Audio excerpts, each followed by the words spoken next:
การเป็นอยู่ที่เราไม่ได้ดูตัวเองไม่ได้ศึกษาตัวเองไม่คุ้นเคยกับตัวเองก็ทำให้เรา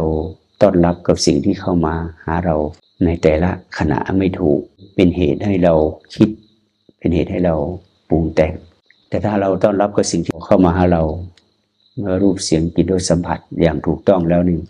มันก็มีปัญหาอะไรเพราะว่าทุกอย่างมันก็เป็นธรรมชาติที่ดำรงอยู่เขาเรียกว่ารูปธรรมนามธรรมรูปมันก็ดำรงอยู่ในส่วนรูปธรรมนามธรรมก็ดำรงอยู่ในส่วนนามแต่ถ้าเราไปเกี่ยวข้องมันไม่ถูกต้องรูปมันก็ยุ่งนามมันก็ยุ่งเมื่อรูปมันยุ่งนามมันยุ่งก็เขาเรียกว่าสังขารคือมันปนกัน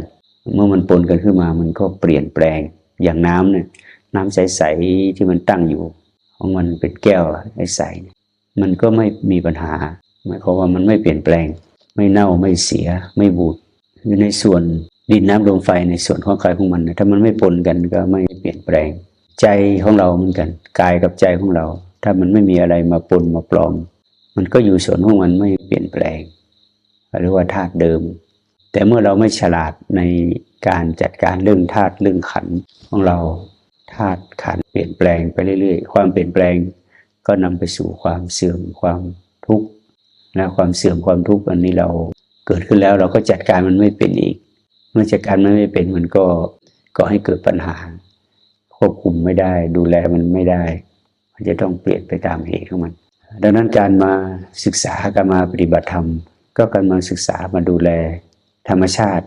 ธาตุเดิมเหล่านี้ให้คงเดิมของใครของมันปัญหามันก็ไม่เกิดการมาศึกษามาปฏิบัตินี้ไม่ใช่ว่ามาทำสิ่งใหม่แต่มา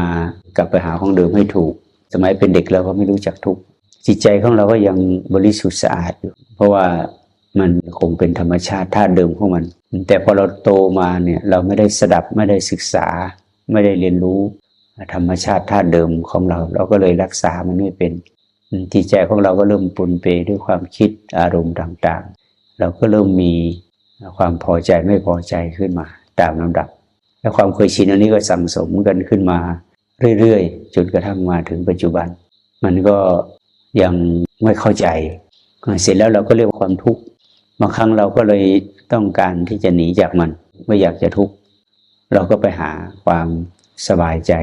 ความสุขใจหรือความสนุกสนานเอาขึ้นมาแทนกลบเกลื่อนความทุกข์ที่มันเกิดนะเป็นการหนีชั่วคราวเพราะมันไม่ได้เป็นการแก้ที่เหตุไปแก้ที่ปลายเหตุยิ่งแก้ก็ยิ่งเพิ่มความทุกข์ไปเรื่อยๆอย่างที่เราเห็น